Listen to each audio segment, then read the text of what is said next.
Good evening everyone, कैसे हैं आप सब लोग। मेरा नाम है राहुल और मैं दूंगा आपको सीडीपी का प्रैक्टिस सेट। तो इसमें आज हम math pedagogy plus Hindi pedagogy के कुछ क्वेश्चंस करेंगे। तो पहले क्वेश्चन से स्टार्ट करते हैं। बने रहिएगा, प्लीज़ शेयर कीजिएगा वीडियो को अगर पसंद आती है तो आपको। किस गुण की परीक्षण में शुद्धता रहती है? किस गुण के कारण परीक्षण में शुद्धता रहती है? तो ये होता है विश्वसनीयता। विश्वसनीयता का मतलब समझ रहे हो?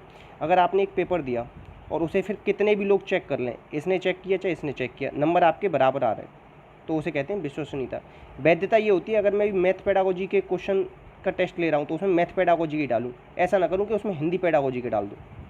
विवेककारिता ये होती है कि जो पढ़ा लिखा है और जो एक दिन पढ़ा है और एक बच्चा 1 साल से पढ़ रहा है तो दोनों में अंतर कर सके, वो होती है विवेककारिता। ठीक है, आंसर हो जाएगा इसका कौन सा? सी। नेक्स्ट, जब किसी परीक्षा के बार बार अंकन करने पर भी कोई अंतर नहीं आता, वही बात बता रहा था ना ऊपर कि बार बार अगर अंकन करूँ और कोई अंतर ना आए तो इसे कहते हैं विश्वसनीयता। ठीक है, नेक्स्ट, गणित शिक्षण के उद्देश्य कैसे होते हैं? दक्षता, ज्ञान, समझ सब आधारित होते हैं, तो आंसर हो जाएगा डी। अच्छा, गणित कैसा विषय है? अमूर्त विषय है, ये क्वेश्चन बहुत आता है। अच्छा, एक क्वेश्चन ये आता है, प्राथमिक स्तर पर कैसा गणित पढ़ाना चाहिए बताओ? मानसिक। लिख लेना इस क्वेश्चन को, बहुत आता है। और द्वितीयक या अपर प्राइमरी पे कैसा पढ़ाना चाहिए? व्यवहारिक। व्यावहारिक, ठीक है, याद रखना इसे। नेक्स्ट, वृत्त की परिधि तथा व्यास के संबंध में किससे सबसे अच्छे सिखा सकते हैं? तो देखो, ये होता है वृत्त, ये हो गई इसकी परिधि, सॉरी ये हो गई इसकी त्रिज्या, और ये हो गया व्यास, और परिधि कौन सी होती है? ये सारी। ठीक है, तो ये सब किस चीज़ से सिखा सकते हैं हम? आगमन विधि से। आगमन विधि सबसे बेस्ट होती है क्योंकि ये आ से उदाहरण और फिर नियम की ओर, उदाहरण से नियम की ओर चलती है। आंसर क्या हो जाएगा? ए। नेक्स्ट, गणित में मूल्यांकन की क्या तकनीकी नहीं है? मूल्यांकन की कौन सी तकनीकी नहीं है बताओ? तो प्रेक्षण तकनीकी, अनुसूची तकनीक, साक्षात्कार, ये तीनों हैं। कौन सी नहीं है? इनमें से कोई नहीं, ये आएगा। आंसर हो जाएगा डी। तीनों तकनीकी हैं, प्रेक्षण तकनीकी भी होती है, अनुसूची और साक्षात्कार भी होता है। ठीक है, नेक्स्ट, गणित शिक्षण में मूल्यांकन किया जाता है, गणित शिक्षण में क्यों किया जाता है बताओ? अनुभव प्रदान करने के लिए, स्पष्टीकरण के लिए और उद्देश्यों को स्पष्टीकरण तथा अनुभव प्रदान करने के सबके लिए दिया जाता है, ऊपरी सभी स्तरों पर। ठीक है, नेक्स्ट, गणित के अध्ययन से छात्रों में सबसे अधिक किस शक्ति का विकास होता है बताओ? सबसे ज़्यादा किसका होगा? सबसे ज़्यादा होगा तर्क का। अच्छा, एक चीज़ बताऊं, अब यहाँ पे उपयुक्त सभी क्यों नहीं लगाओगे आप? अगर कभी ये पूछ लेना सबसे ज़्यादा, अगर क्वेश्चन में लिख के आ जाए सबसे अधिक, तो केवल एक ऑप्शन उसका आंसर होता है। कितना? एक ऑप्शन। अगर ये उपयुक्त सभी भी दे रखा है तो भी आंसर नहीं होगा। सबसे अधिक का मतलब सबसे बेस्ट आंसर देना है, तो आंसर हो जाएगा तर्क शक्ति। ये चीज़ याद रखना, अगर कहीं सबसे अधिक मिल जाए ना तो एक ऑप्शन चुनना होता है आपको। ये बहुत कम लोग बताते हैं, इस चीज़ को याद रखना। नेक्स्ट, देखो, यदि किसी छात्र की उत्तर पुस्तिका का मूल्यांकन 2 शिक्षकों के द्वारा करवाने पर अलग अलग प्राप्तांक आते हैं, तो किस चीज़ की कमी थी? अगर सेम आए तो विश्वसनीयता है, अगर सेम नहीं आ रहे हैं तो किसकी कमी? विश्वसनीयता की कमी है। ठीक है, याद रखना। देखो, एक होता है वस्तुनिष्ठ, एक होता है व्यक्तिनिष्ठ। तो देखो, जो हम लोग पेपर देते हैं 4 में से एक ऑप्शन सही होता है, तो ये सारे क्वेश्चन या फिल इन द ब्लैंक वाले क्वेश्चन, मैच वाले क्वेश्चन, ये सब वस्तुनिष्ठ होते हैं। व्यक्तिनिष्ठ कौन से होते हैं? जो निबंध वगैरह लिखते हैं ना, उसमें मैं चेक करूंगा तो 10 में से आपको 9 भी दे दूंगा, और कोई चेक करेगा 10 में से 6 भी दे देगा, कोई 10 में से 5 भी देगा, तो वो व्यक्तिनिष्ठ हो जाता है। आंसर हो जाएगा इसका विश्वसनीयता। विभेदकारिता परीक्षा अंतर करती, किस में करती है बताओ? प्रतिभावान में भी करती है, सामान्य में भी करती है और कमजोर में भी करती है, सब में करती है। ठीक है, तो आंसर हो जाएगा डी। नेक्स्ट, तो रिक्त स्थानों की पूर्ति, जो रिक्त ऐसे आता है ना, राम डैश के राजा थे, तो यहाँ पे फिर आपको ऑप्शन में दे दिया या इतना ही लिख दिया, राम डैश के राजा थे, तो आपको अपने दिमाग से भरना पड़ेगा अयोध्या के राजा थे। कहाँ के? अयोध्या के राजा थे। तो ये जो आपने किया ना, इसे कहते हैं ज्ञान, और इंग्लिश में कहते हैं क्या? रिकॉल। इंग्लिश में लिख के आएगा आपको रिकॉल, याद रखना। और यही क्वेश्चन ना सेम रिपीट होता है इंग्लिश पेडागोजी में, वहाँ पे आता है फिल इन द ब्लैंक्स वाली को कैसे करते हैं हम, तो वहाँ पे आंसर मिलेगा आपको रिकॉल। ठीक है, आंसर हो जाएगा सी। नेक्स्ट, गणित शिक्षण की समस्या को दूर करने के लिए एक बालक को ज्ञान के प्रति रुचि उत्पन्न की जा सकती है, कैसे की जा सकती है बताओ? तो ये की जा सकती है प्रेरणा द्वारा, और प्रेरणा अधिगम का राजमार्ग है, ये बात किसने कही है? स्किनर ने कही है। तो इसका मैंने आंसर आप लोगों को क्या बताया? इसका आंसर बताया था मैंने आपको प्रेरणा। नेक्स्ट, आगमन विधि। आगमन विधि में क्या किया जाता है बताओ? उपयुक्त है, किसके लिए उपयुक्त है आगमन विधि? आगमन विधि में देखो, उदाहरण से हम क्या निकालते हैं? नियम पे जाते हैं, तो मतलब नियम हम स्थापित करते हैं, इससे क्या निकालते हैं? नियम, सूत्र की स्थापना करने के लिए। नेक्स्ट, गणित शिक्षण में त्रुटियों के विश्लेषण हेतु सबसे अधिगम सफलता किस पर निर्भर करती है बताओ? तो ये निर्भर करती है शिक्षक पे। याद रखना, मैंने छात्र कर दिया था, मेरा भी गलत हुआ था, ये आएगा इसका आंसर।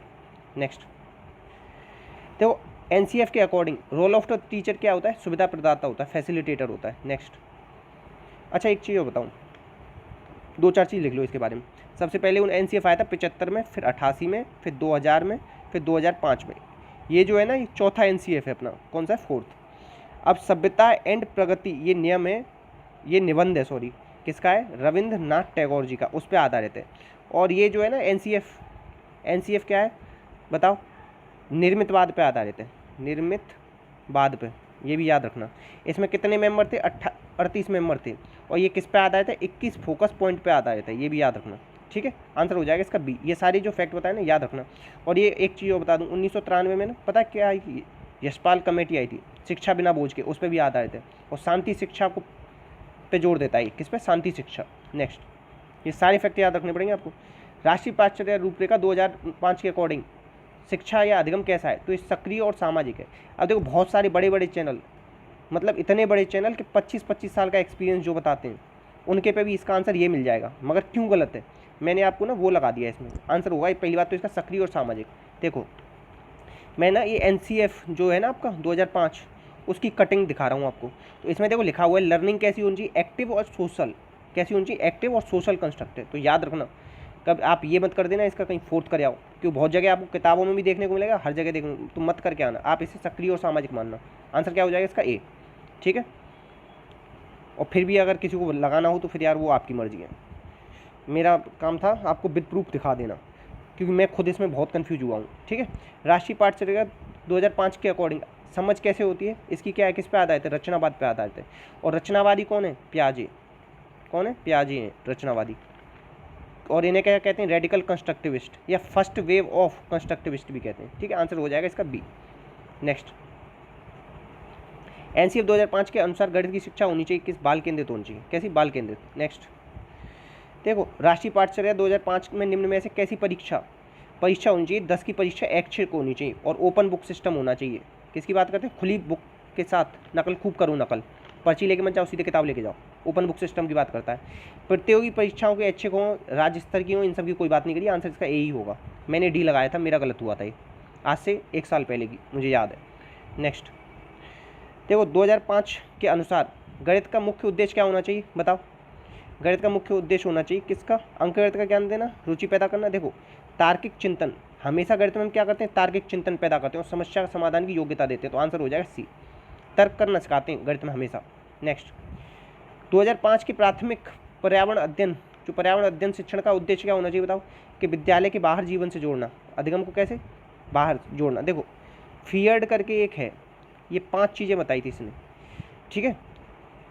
तो ये है रिमूव रोट लर्निंग, मतलब जो रट्टा वाली फिकेशन से बाहर करना, ठीक है।